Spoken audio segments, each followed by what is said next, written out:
13, 7 to 8. Pay all that you owe, whether it is taxes and fees, or respect and honor. Let love be your only debt. If you love others, you have done all that the law demands. Romans tells us that we have really one real debt to one another, and that is love. That if you love, you have fulfilled all the law. Pay your most natural debt, which is really love. Ang ating pag-aaral, pinamagatan natin, more than one blessing. Salamat po, Ama, dahil kayo'y Diyos na maibigin. At nawa sa lahat-lahat ng mga doktrina at mga katuruan, ito ang lubos naming maunawa at maipamuhay. Sa sandaling ito kami nagpapalinis, buuin niyo ang aming mga kasiraan, punuan niyo ang aming mga kulang, Panginoon. At ngayon, paging dapatin kami na tumanggap ng inyong pagtutuwid, pagtuturo, pagpapayaman ng aming espiritu. Kayo ang mangaral, lead us unto greater knowledge of you, lead us unto more practical spirituality, at nawa, Panginoon, yung kalooban nyo na kami magkaroon ng buhay na masagana, mapayapa, tahimik, maibigin, ay maganap sa pagsunod namin sa inyo. Lead your people, bless your people, lift up only your name. Father, we thank you, we honor you and seek you. In the name of Jesus our Lord. Isang kwentong masarap balik-balikan ng isang very dysfunctional and troubled family.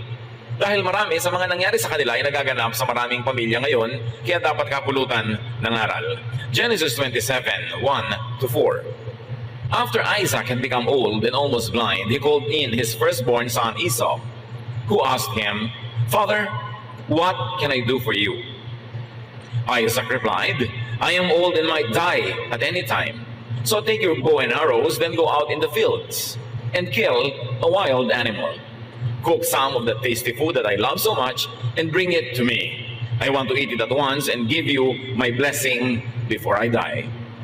So itong si Isaac ay isang bunga rin ng napakagulong pamilya dahil meron siyang half-brother na naging kaagaw niya sa maraming mga bagay at lumaki sila na laging merong ganong mga selosan sa pamilya. At siya man, itong si Isaac, ay inulit ang nangyari sa kanyang pamilyang kinalakihan. Meron na naman siyang paborito. At ang paborito niya ay ang kanyang panganay na anak na si Esau, na ayon sa kaugalian ay siyang tatanggap ng pagpapala at malaking-malaking mana mula sa ama imbes na yung ibang kapatid. At sa kanyang katandaan, sabi niya ay malapit na akong sumakabilang buhay, bago man lang mangyari yun ay manghuli ka ng hayop na lutuin mo ayon sa putahe na gustong-gusto ko, at pagkatapos kong kainin yon, ay bibigyan kita ng pagpapalang hinihintay mo, at ready na akong mamatay. So, a son's most coveted treasure is the father's blessing. At dapat nating unawain na sa sinaunang Israel, sa kanilang kultura, itong practice ng pagbibigay ng blessing sa isang anak, lalo sa panganay na anak, gave some social order. Nagkakaroon ng kaayusan ng lipunan dahil kung may kabuhayan ng isang pamilya, hindi nagkakahati-hati sa 8, 9, 10 anak na tingin isang dakal na lupa na lang tuloy natira sa kanila. Napupunta ito sa panganay. At yung mga ibang kapatid ay aasa na lang, tutulong at mangangamuhan sa kanilang pinakamatandang kapatid para yung property ay buo at hindi magkawatak-watak.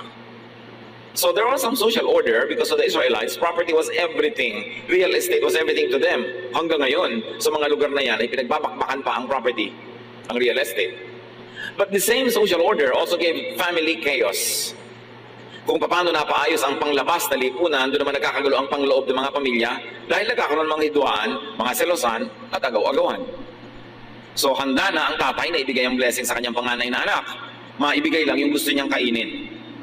Genesis 27, 5 to 10, Rebekah, the wife of Isaac, had been listening, and as soon as Esau left to go hunting, she said to Jacob, sa kanya namang paboritong anak na nakakabatang kapatid nitong si Esau, "I heard your father tell Esau to kill a wild animal and cook some tasty food for your father before he dies. Your father said this because he wants to bless your brother with the Lord as his witness. Now, my son, listen carefully to what I want you to do. Go and kill 2 of your best young goats and bring them to me. I'll cook the tasty food that your father loves so much. Then you can take it to him so he can eat it and give you his blessing before he dies." itong sariling ina ni Esau na panganay, narinig yung nagaganap na usapan between the father and the panganay son. At tinawag niya ang kanyang bunsong anak na paboritong si Jacob. Sabi niya, handa na ang tatay mong ibigay ang blessing sa kapatid mo. Unahan mo. Katayin mo ang iyong dalawang pinakamabata at pinakamalambot na kambing. Dali mo sa akin, lulutuin ko ayon sa kagustuhan na putahin ng iyong ama at nang naibigay niya sa iyo ang blessing. So father had his favorite, mother has her own favorite. Perhaps to balance the inequity, dahil ang paborito ng tatay ay panganay, so naging pet naman ng nanay yung bunso para huwag naman sigurong lihado ang bunso. Or maybe because of simple bias. Kasi ang hilig nitong si bunso, kamukha ng nanay, lagi nasa bahay, nagluluto, nag-aayos doon. At ang hilig ni panganay, yung gusto ng tatay, lagi nasa labas, nag-hunting. Magkaiba ng hilig yung magkapatid na umayo naman sa magkaibang hilig ng kanilang ama at ina.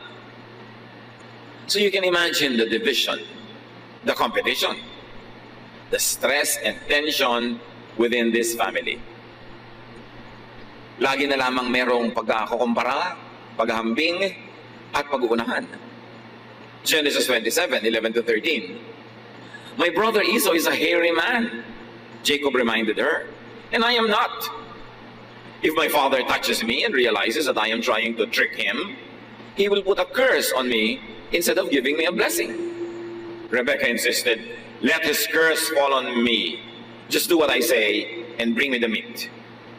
Sabi naman itong si Jacob, ang kinis-kinis mo ng balat ko. Si kuya, mabuhok. Paano kung himasin ako ng tatay at malamang hindi pala ako si Esau, magagalit siya. Malabo na kasi ang mata nitong tatay, hindi na nakakakita sa katandaan. Sabi niya, at baka imbes na blessing ang ibigay sa akin, ay sumpa. Sabi naman ng nanay niya, talbog sa'yo, dikit sa akin. Pag isinumpa ka, ako ang aako ng sumpa na yun. Basta sundin mo ako. Lulukuhin natin ang tatay mo para makuha natin ang blessing na para sa kuya mo. You know, overly protective mothers create weak sons. Kaya napaka-weakling nitong si Jacob.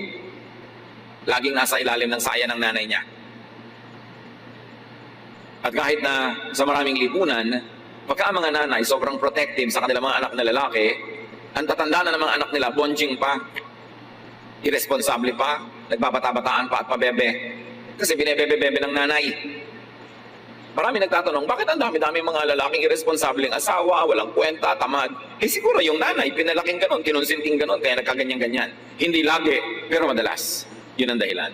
At ito na naman to si Rebecca, isang typical na nanay, na lagi niyang ini-spoil ang kanyang anak. Genesis 27, 14 to 17. So Jacob brought the meat to his mother, and she cooked the tasty food that his father liked. Then she took Esau's best clothes and put them on Jacob. She also covered the smooth part of his hands and neck with goat skins, and gave him some bread and the tasty food she had cooked. Binuo na talagang nanay na ito ang plano na lokohin yung asawa niya. Kinuha niya ang damit ng kanyang panganay na si Esau at ipinasuot sa kanyang bunsong si Jacob para pag inamoy-amoy ng tatay yung damit, ang naamoy ay yung amoy ni Esau. At yung makinis na balat, no problem. Balutin natin ang balat ng kambing na mabuhok para kung sakaling mahipo ang iyong bisig, ay makita, ay balbon pala, ito nga talaga si Esau. At napakalinaw ng lesson dito mga kapatid, that children could deceive their parents just to have ill-gotten blessings. Sila pa lang ang tao noon, naglolokohan na sila. Kaya napakagandang pag-aralan at balik-balikan itong kwentong ito para di natin tularan. Genesis 27, 18 to 20, Jacob went to his father and said, Father, here I am. Which of my sons are you? His father asked. Jacob replied, I am Esau, your firstborn.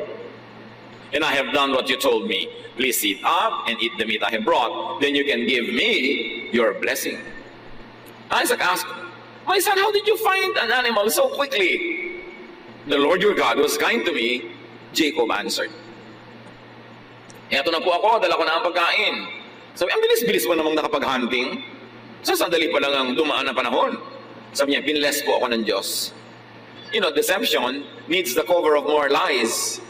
May number one lie sila na siya si Esau. So may lie pa uli na costume, may lie pa uli na pagsisinungaling. And you see that even these people could use and misuse and abuse the name of God.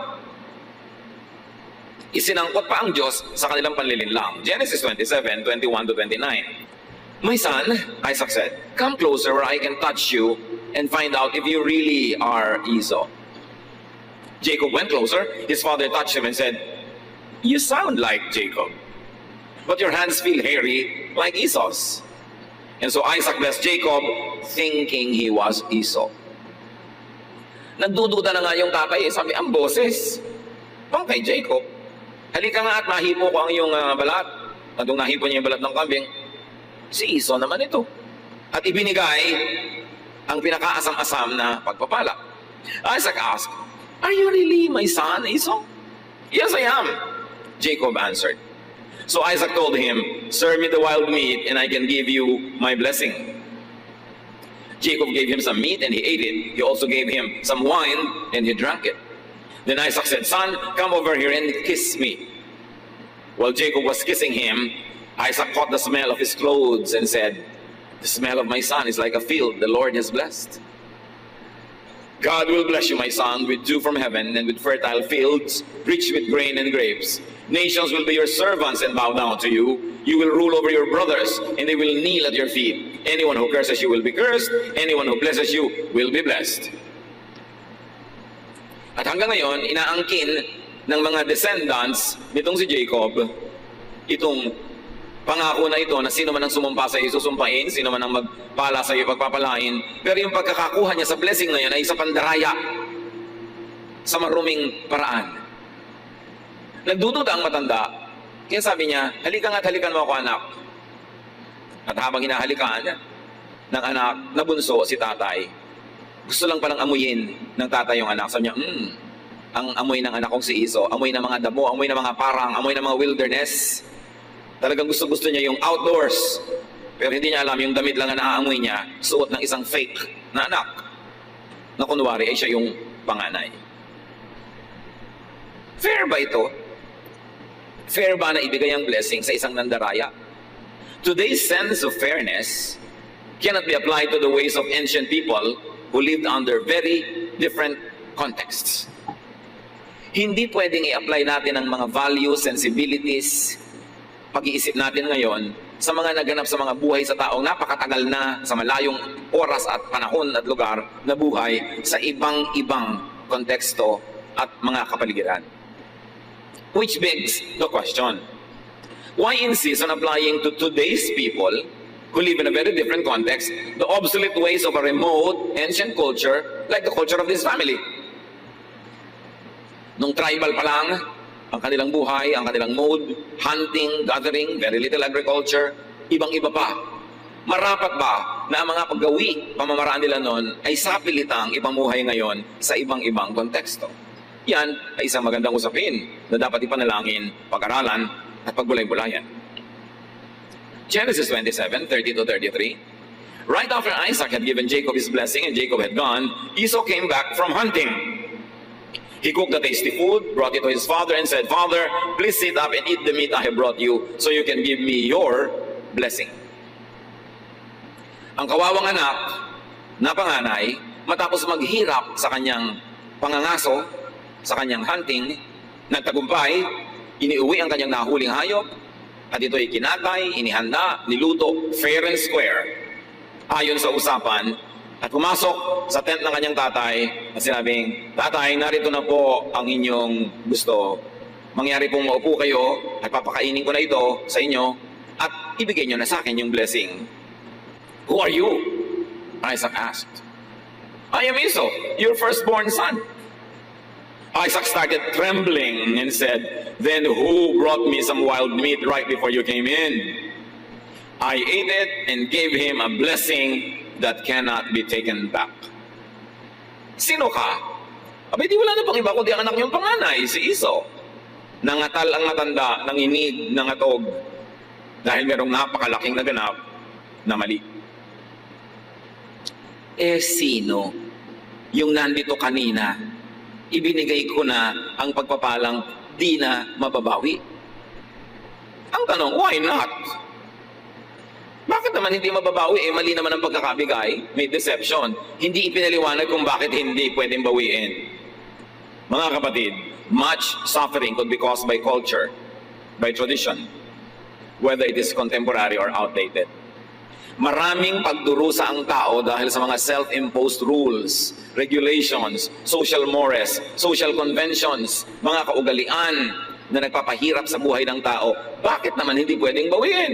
Mali naman ang circumstance ng pagkakabigay. But in anyway, mali man at tama, at itong mali naman, paninindigan na. Sabi, hindi na pwedeng bawiin. Can you imagine all the suffering that will happen just because a mistake is not corrected? Social conventions, traditions, and laws serve the interests of the majority, the normal, so-called, the powerful. Sila ang tunay na pinaglilingkuran ng mga kaugalian at mga batas. Dahil silang mga nakakapanaig, silang mga makapangyarihan sa lipunan, silang merong mga otoridad, ang gumagawa din ng mga batas na natural ay ayon, katig at mabuti para sa kanila. Yes, up to a point, traditions and laws give order to society, but it is not always fair to everyone. It usually serves the purpose of the powerful, or it only serves the purpose of the status quo. Para ma-maintain ang order ng society, magdusa ka na lang kung ikaw yung nag-fall sa crack, kung ikaw yung hindi kasama sa mga normal na makikinabang sa mga batas at mga tradisyon na kamping-kampi sa mga normal, sa mga nakakaangat at sa mga may kapangyarihan. And this is what Jesus labored to correct. Jesus gave attention and importance, freedom, relief, rest, and love to the marginalized, the oppressed, the vilified, the condemned, the outcast. Nagkakaroon ng maraming outcast tulad nitong si Iso, magiging outcast na siya. Hindi na siya magkakaroon ng rights, kahit mali ang pagkakabigay doon sa bunsong anak.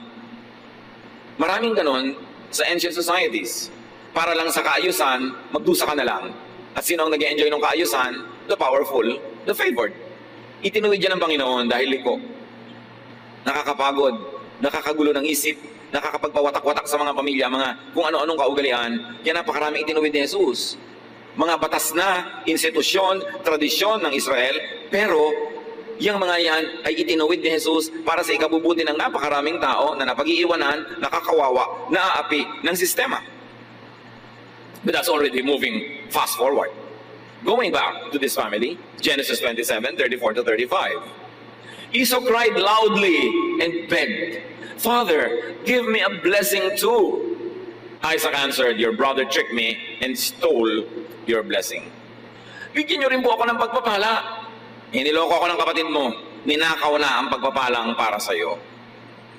Ang binlame na naman nitong tatay, hindi yung sarili niya, na makakain lang, hindi na nagsiyasat. Nagdududa na nga, hindi pa nagsiyasat ng gusto dahil nang ibabaw sa kanya yung kanyang appetite na gusto niyang kumain.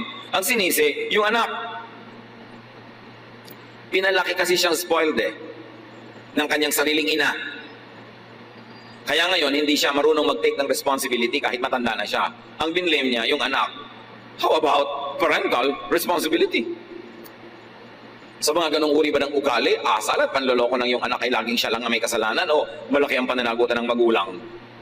Sabi nga ni Balagtas, ang dapat magturong tamad na magulang ay hindi nagturo. Genesis 27, 36 to 38. Esau replied, "My brother deserves the name Jacob because he has already cheated me twice." Sabi niya, not once, but twice. The first time he cheated me out of my rights as a firstborn son, and now he has cheated me out of my blessing. Then Esau asked his father, "Don't you still have any blessing left for me?" Talaga bang wala nang natira kayong pagpapala para sa akin? "My son," Isaac answered, "I have made Jacob the ruler over you and your brothers, and all of you will be his servants. I have also promised him all the grain and grapes that he needs. There's nothing left I can do for you." Anong klase namang magulang yun sasabihin sa anak? Wala akong magagawa, anak. Kahit alam na niyang mali ang nangyaring transaksyon. So humihingi yung anak ng kahit malang katiting at tira-tirahang blessing, the father gave the opposite. Sabi niya, magiging alipin ka ng iyong kapatid. Sa kanya mapupunta ang lahat ng mga biyaya. "Father," Esau asked, "don't you have more than one blessing? You can surely give me a blessing too." Then Esau started crying again. Esau was not asking for his brother to be disinherited. He was just asking for an extra blessing. Genesis 27, 39 to 40. So his father said, "Your home will be far from that fertile land, where dew comes down from the heavens. You will live by the power of your sword and be your brother's slave. But when you decide to be free, you will break loose." Jacob makes it worse. Parents could will and cause their own child's doom. Pag hindi itinutuwid ng magulang ang isang mali, at nasa kamalian na yun ay may nagdurusa siyang anak, siya na ang may malaking kagagawan at pananagutan sa ikapaririwara at ikasasama ng buhay ng anak. Pinaninindigan niya, pati mali. Dapat sana ituwid niya yon. Genesis 27:41, Esau hated his brother Jacob because he had stolen the blessing that was supposed to be his. So he said to himself, "Just as soon as my father dies, I'll kill Jacob." Nakita niyo ang bunga? Namuhi si Esau sa kanyang kapatid, na kung itinuwid lang ng tatay at pinirusahan yung ng lokong anak, hindi mamumuhi itong isa. Alam niyo, nakakamuhian ka lang naman pagka hindi ka nako-correct. Kaya yung mga anak natin, mga bata, mga apo, na saksakan ng likot, saksakan ng sutil, saksakan ng pasaway, nakakainisan nyo ng iba. Lalo't hindi nyo itinutuwid, nang babasag na, nananagasa, ang gulo-gulo, ang ingay-ingay, nangaabala, hindi nyo pa sinasaway, maiinis sa kanya ang lahat ng tao. Pero subukan nyo, sabukain ng isang beses yung batang yan. Sasabihin pa ng mga iba, kawawa naman yung bata. Kasi naaawa naman sila dahil sinabuka mo. Pero habang ini-spoil mo, tinarantin-rantin mo yung makulit na bata, galit na galit sa kanya yung mga tao. Pag talikod mo, gusto lang kalmutin yung anak mo. Kung ayaw nyo ang mga anak nyo ay kainisan ng iba, disiplinahin nyo. Hayaan nyo sa inyo mainis dahil parang ang istrikta nyo kaysa sa bata mainis. Gusto nyo mapamanahan ng anak nyo na maganda? Yung ang mga taong nakakasalamuhan niya ay natutuwa sa kanya, hindi yung nabubwisit sa kanya. Yun ang magandang pamana. Kaya pag ini-spoil mo yung bata, ang ipapamana mo sa kanya, yung makayamutan siya ng lahat. Kasi lalaki siyang selfish, lalaki siyang mayabang, lalaki siyang walang pakiramdam, hindi nakikiramdam sa kapwa. Anong uri ng reaksyon ng madla ang mangyayari? Hindi magandang pamana yung ganon. Parental misdeeds could divide their own children. Pag may mga magkakapatid na nag-aaway-away, nagbabangay-bangayan, lalo sa mga property, sa mga ganyang bagay, hindi lagi, pero madalas, may pananagutan yung magulang. Nagkanya-kanya sigurong pet, nagkanya-kanyang favorite, nagkanya-kanya ng uri ng unfairness dun sa hindi paborito. Ang bunga tuloy, hindi nagmamahalan yung magkakapatid, sila naghihidwaan dahil yung hindi pantay na pamamalakad ng mga magulang nila ang nagturo sa kanila to preserve themselves and to attack the brother or the sister. Parental misdeeds could cause and perpetuate sibling rivalry and distort and destroy their child's personality. Hindi ako magsasawa na balik-balikan ang mga katuruan na ito. Sa dami na ng nakita kong tao na tumanda na lang at lahat, wasak ang kalooban, basag ang puso, lusaw ang utak kasi lumaki sila na hindi nila naramdaman na minahal sila o kaya ay hindi fair ang pagtanaw ng mga magulang. Akala nyo ba ang mga bata kung unfair kayo? Paborito nyo si A? Akala nyo ba hindi ramdam yun ni B? Akala ba natin ang mga bata hindi matatalino? Ramdam na ramdam nila yun, alam na alam nila yan. Binigyan sila ng kalikasan ng capacity to survive. So naturally, they know how to survive. They will sense who their friends are and they will sense who their enemies are at young age. At napakahirap na ang tanda-tanda na hindi pa makarecover dahil sa maling pagpapalaki ng magulang. Genesis 27:42 to 45. When Rebekah found out what Esau planned to do, she sent for Jacob and told him, "Son, your brother Esau is just waiting for the time that he can kill you. Now listen carefully and do what I have to say. Go to the home of my brother Laban in Haran and stay with him for a while. When Esau stops being angry and forgets what you have done to him, I'll send for you to come home. Why should I lose both of you, my sons, on the same day?" Ito namang nanay na ito, ang magaling na ina. Nung nalaman niya na yung panganay niya ay gustong patayin yung bunso, sa halip na sabihin niya sa bunso niya, ay, mag-sorry ka sa kuya mo, halika i-correct natin ang mga bagay-bagay para hindi maging kriminal ang kuya mo, para hindi ka mapatay. Aba, ang sabi pa, magtago ka muna. Nag-text siguro sa kanya, Mami, anong gagawin ko? Magtago ka muna. Bala kang patayin ang kuya mo. Huwag kang papakita. Huwag kang sisipot. Sabi niya, kahit na malayo ka sa akin, sinbali na. Pag nalang humupa ang galit ng kuya mo, tsaka ka bumalik, bakit kailangang mawala kayo sa buhay ko ng sabay? Kasi alam niya nawala na si Esau dahil sa kanilang pandaraya. Parang isa na lang ang anak niya. Sabi niya, bakit ko hahayang ikaw na kaisa-isang natitira kong anak ay mapatay pa? So ang nangyari sa nanay na ito, nawalan siya ng panganay, nawalan din siya ng bunso. At maraming mga ganyang magulang burara sa pagpapalaki ng anak. Kayo, baka may mga paborito para sa inyo ang kwentong ito. Sasabihin ng iba, Pastor, hindi naman po maiwasan, medyo matimbang yung iba.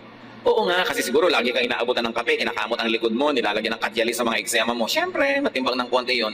Pero huwag mo naman masyadong ipahalata kasi anak mo rin yung iba. Huwag naman yung harapan-harapan.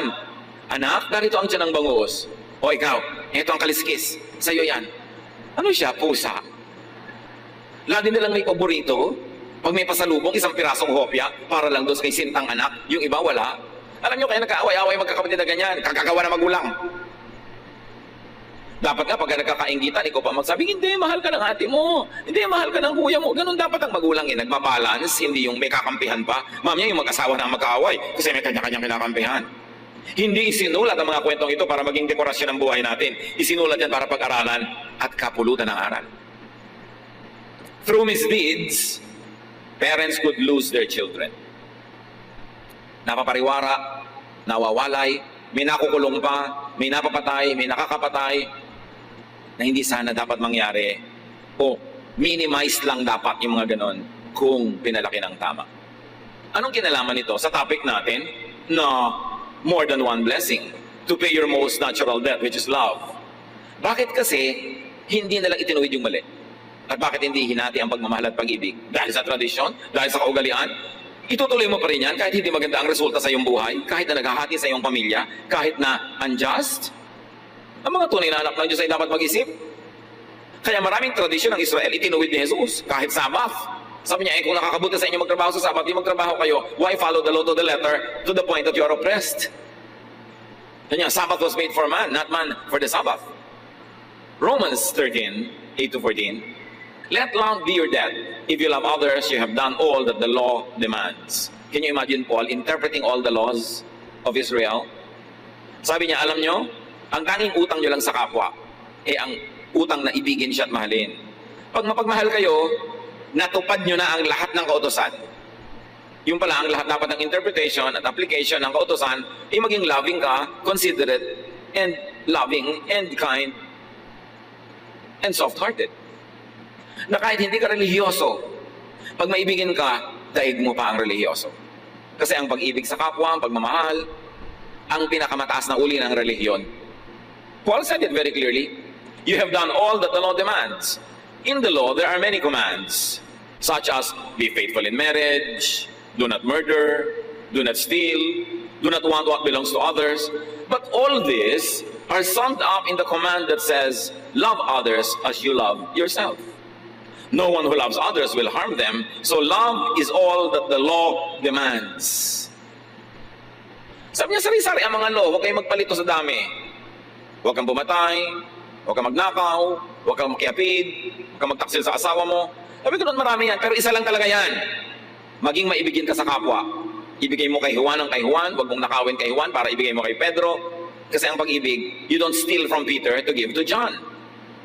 May asawa na siya, huwag mong nakawin. May asawa ka na, huwag kang magpanakaw. Dapat sa asawa mo ikaw. Sabi ko nun kasi, yung karapatan mo ay tumitigil na pairalin kung ito ay tatapak na sa karapatan ng iba. Sabi, huwag kayong magpalito. Ang dami-dami talaga mga laws. Pero ang ibig sabihin lang yan, pag-ibig.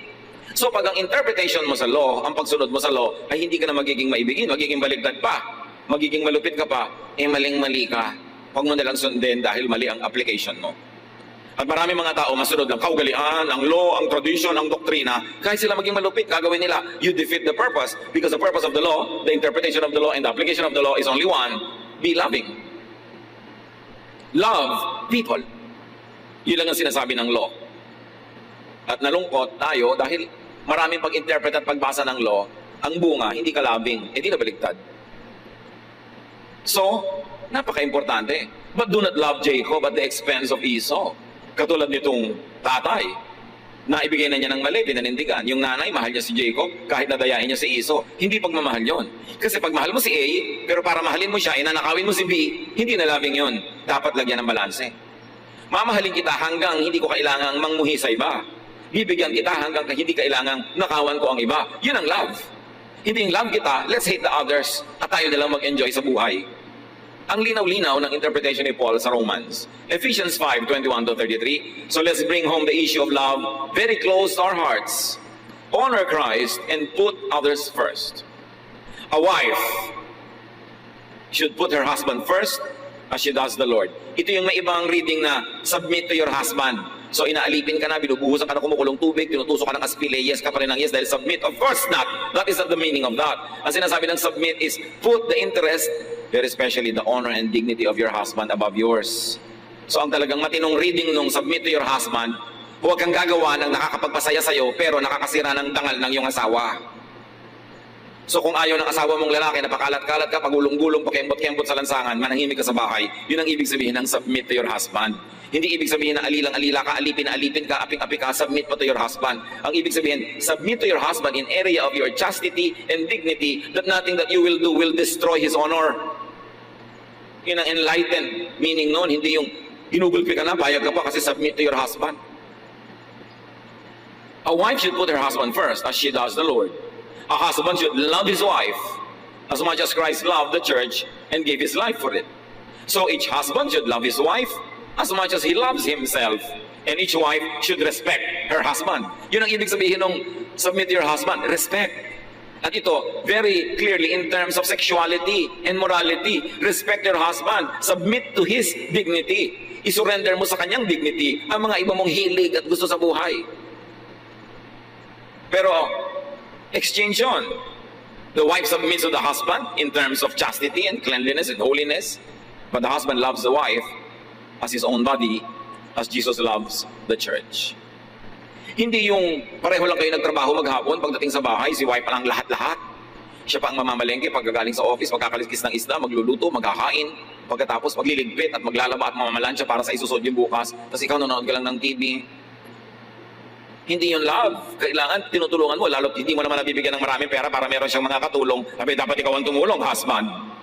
Ano ka, si Emperor Caligula? Ang liit-liit naman ng sweldo. Tapos among-amo.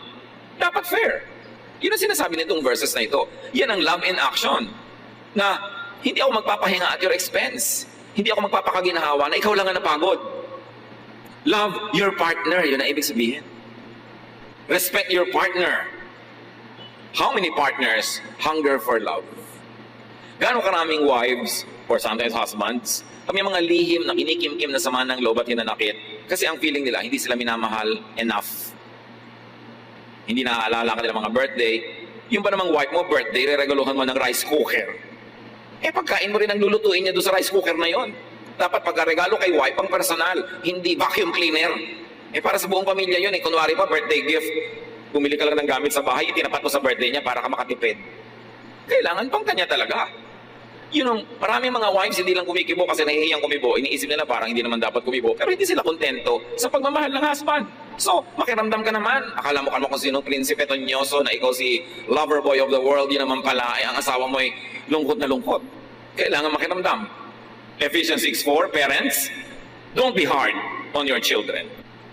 Ang linaw ng turo, don't be hard on your children. Kung ang talent nila talagang pang 10th honorable mention, huwag nyo na pilitin maging valedictorian. Don't be hard on your children. Siyempre, meron namang 10th honorable mention, baka 11th pa nga. Kung yun ang assignment niya sa buhay, best na naman niya, ginawa na niya, huwag nyo pilitin. Mga nanay-nanay naman kumisa, sila nagko-competition, yung mga anak ang props. So, importante, love your children. Many parents are not aware of this. But many children hunger for love. Ang daming anak, ang assessment nila, hindi sila mahal na magulang. O hindi sila mahal enough. Although yung magulang, akala nila hero na sila, na minahal na nilang todo. Pero sa perception pala ng anak, hindi. Dapat makiramdam. At dapat humanap tayo ng mga senyales. Ang anak pala natin ay nagmamakaawa, namamalimos ng pag-ibig ng magulang. Exodus 20 verse 12. Respect your father and your mother, and you will live long in the land that I am giving you. And in so many words and many other verses, love your parents. Children, love your parents. Para yung first half of our lives, our parents are the ones doing the loving. most of the time. Pero dapat yung second half of our lives, we are doing the loving. Nagpapalit ng role ang anak at magulang. Habang bata pa ang magulang, siya ang nagmamahal ng todo-todo sa anak. At pag tumanda na yung magulang, yung anak naman ang nagmamahal ng todo-todo sa kanya magulang. Gaano karaming magulang ang hindi lang gumigibo, pero sa kanilang panukat, hindi sapat ang pagmamahal sa kanila ng kanilang anak. Hindi sapat ang pagpaparamdam at pagpapakita, lalo't nagkaroon na ng asawa at sarili ring mga anak, halos ay malimot ang magulang. A lot of parents grow old, sail into their sunset years, sad, hungry for love, especially at old age. Love your parents. That is a very clear teaching of Scripture. Huwag makalimot. Di lang dahil may sarili ka ng asawa at mga anak, ay ipapaisang tabi mo na ang iyong role to love your parents. Lalo ko ang magulang nyo nabawasan na sa makabilang buhay ng isa na lang yung natira. Mas sensitive yun, mas malulungkutin, mas maramdamin. Kailangan mas dadagdagan ang ating pagpapatunay at pagpaparamdam ng ating pag-ibig. Matthew 5:43-48. You have heard people say, love your neighbors and hate your enemies. But I tell you, love your enemies and pray for anyone who mistreats you. Then you will be acting like your Father in heaven. He makes the sun rise on both good and bad people, and He sends rain both for the ones who do right and for the ones who do wrong. If you love only those people who love you, will God reward you for that? Even tax collectors love their friends. Even bad people love their friends. If you greet only your friends, what's so great about that? Don't even unbelievers do that? But you must always act like your Father in heaven. Pag sinabi kasi sa Bible nung araw na tax collector, ibig sabihin sinner or bad, it doesn't follow ngayon na yun ay ganun din. Maraming tax collectors na honest. Pero ang ibig sabihin ng original language na yan ay bad. So sabi, kung masamang tao nga ay maibigin sa mga nagmamahal sa kanila, edi kung ang mahal mo lang yung nagmamahal sa iyo, walang kang pinakaiba. Pero dahil anak ka ng Diyos, dapat nahigitan mo yung ginagawa ng mga karaniwang tao. Yung kaaway mo, mahalin mo rin. Nakita nyo, love your neighbors. At extreme pa nga love your enemies. Mga kapatid, if the Bible tells us that we should love our enemies, what is your excuse not to love your parents, your child, your brother, your sister? Kahit nga enemy, pinapalove di lalo naman yung ating mga kapamilya. Utos at privilege. Give people what you owe. Magulang, habang bata pa ang inyong mga anak, you owe them the love.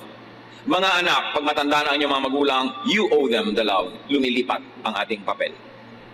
Romans 13:7-8. Pay all that you owe, whether it is taxes and fees or respect and honor. Let love be your only debt. If you love others, you have done all that the law demands. Kung ikay relihiyoso pero hindi maibigin, mas mainam pa ang hindi relihiyosong maibigin. Daig ng maibigin ng relihiyoso. Paano na kung spiritual ka na, maibigin ka pa? Yun ang napakaganda. Loving is high religion. Mark 12:31.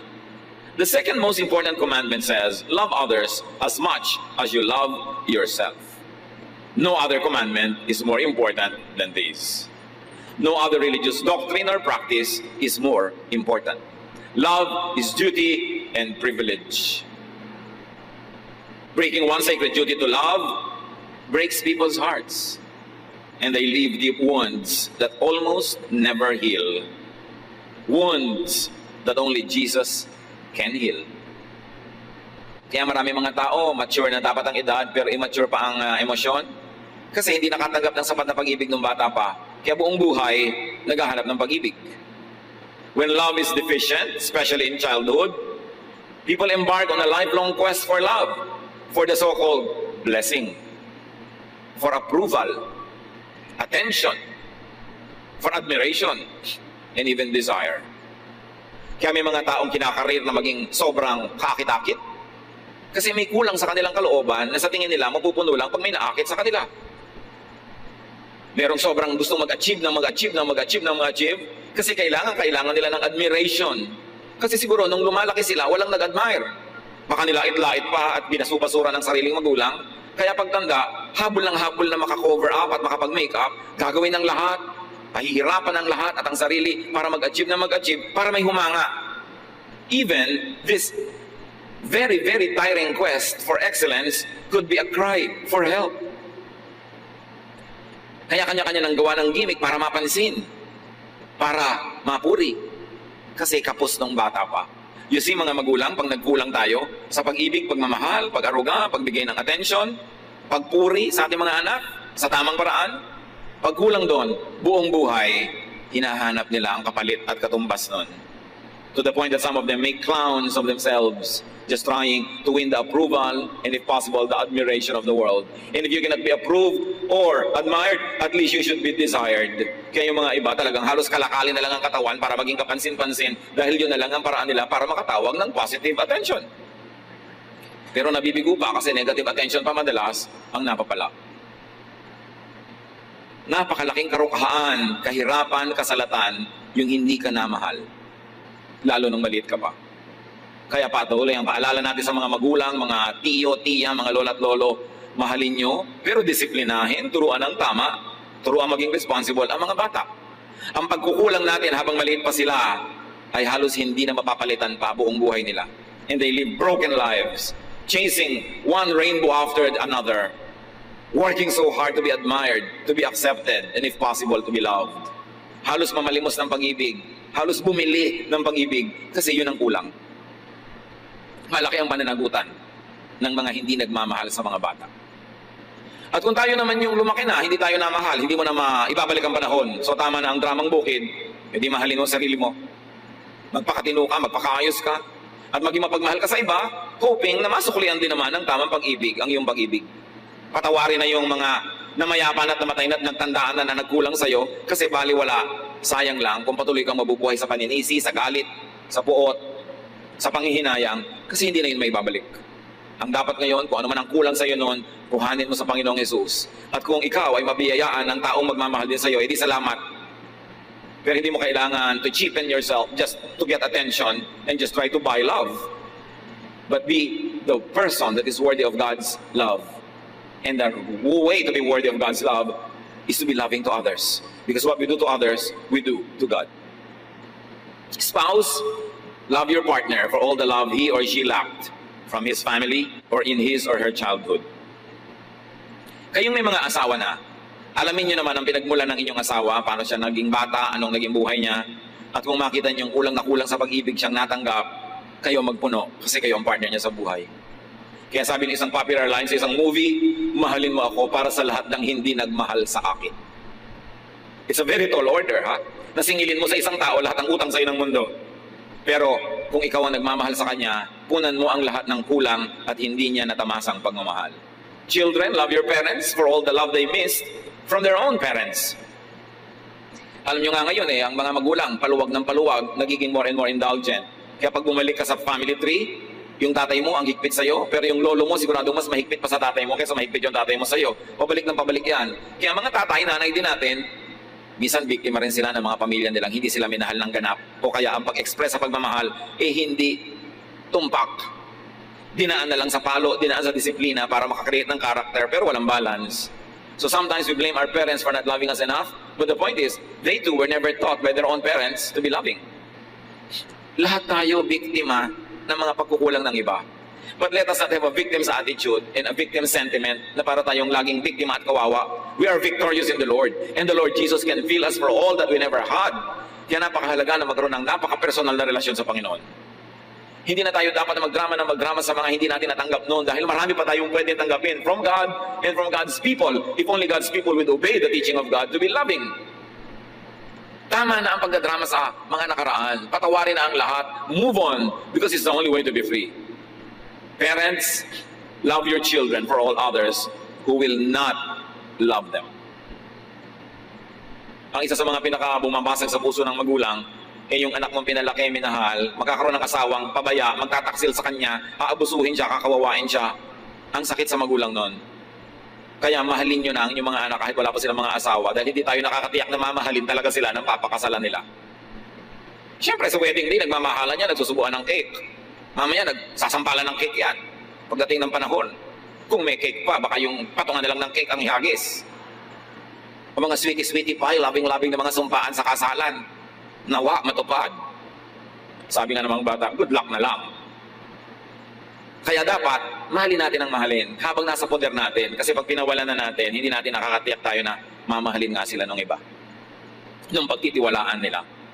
Love your brother and sister for the others who will not love him or her. Sabi ni Esau, Father, they have only one blessing. Ang ganda ng tanong. Ang liit-liit ba ng puso nyo na wala ng ibang laman para na lang kay Jacob? God gives you a heart that is more than big enough to love more. Pag ang puso natin ay nakasuko sa Diyos, pinapalaki ng Diyos para marami magkasyang pag-ibig, na kahit mahal mo yung nanay mo, meron pa rin enough para sa tatay mo, meron pa rin para sa kapatid mo, para sa asawa mo, para sa anak mo. Hindi yung nung nag-asawa ka, yung asawa mo na lang minahal mo, nilimot mo na yung magulang. Our heart, when submitted to God, is big enough to love everybody that we should love. And you should not steal from Peter to give to John. Huwag niyong mamahalin ang nanay niyo at the expense of your asawa. Huwag niyo rin mamahalin yung asawa niyo at the expense of your nanay. May kanya-kanyang assignment na pag-ibig yan. At kung aata-atatuhin natin yan at bibigyan ng kanya-kanyang parte, lahat yan ay sapat. Dapat marunong ka lang magplano at marunong ka mag-isip. Hindi isa lang o dalawa lang ang minamahal sa buhay. Malaki ang puso ng mga anak ng Diyos. Kaya natin mahalin kahit pa nga kaaway. Kung talagang susurrender tayo sa Diyos, yung pa sarili mong magulang ang makalimutan mong mahalin. You have more than one blessing. You have more than one love. Multiply love. And you can give more love to more people. Mga anak ng Diyos, love more. Open your heart to receive more love and then meet your Maker. Dear God, we thank you that you are loving. We thank you that you are kind. We thank you that you are good. Salamat sa inyong pag-ibig. To the victims and sufferers of love deficiency, marami niyan. Forgive those that did not love you enough. Receive the love of God through Jesus. Balance your life by doing the loving, by giving love. Kung kulang ang pag-ibig na tinanggap nyo, maghiganti kayo sa mundo, mas ibigin nyo ang marami. Yun ang paghihiganti ng hindi inibig, umibig ng iba. Hindi yung mamuhi at magalit, lalo kayong lulubog. Luke 6:38, if you give to others, you will be given a full amount in return. It will be packed down, shaken together, and spilling over into your lap.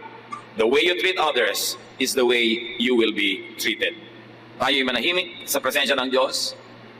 Manalangin ng tahimik, ipagpasalamat lahat ang umibig sa atin. Patawarin yung mga dapat ay umibig pero hindi umibig ng ganap. At magpasya tayo na mamahalin natin ang lahat ng dapat mahalin. Hindi paborito lang lahat. Dahil kasya ang pag-ibig na ibinibigay ng Diyos para sa atin, para maging proper, correct, and enough ang pagmamahal natin sa iba. Dear Lord, turuan niyo kami na maging mapagmahal. Sa mga kinapos ng tinanggap na pag-ibig, teach us to move on.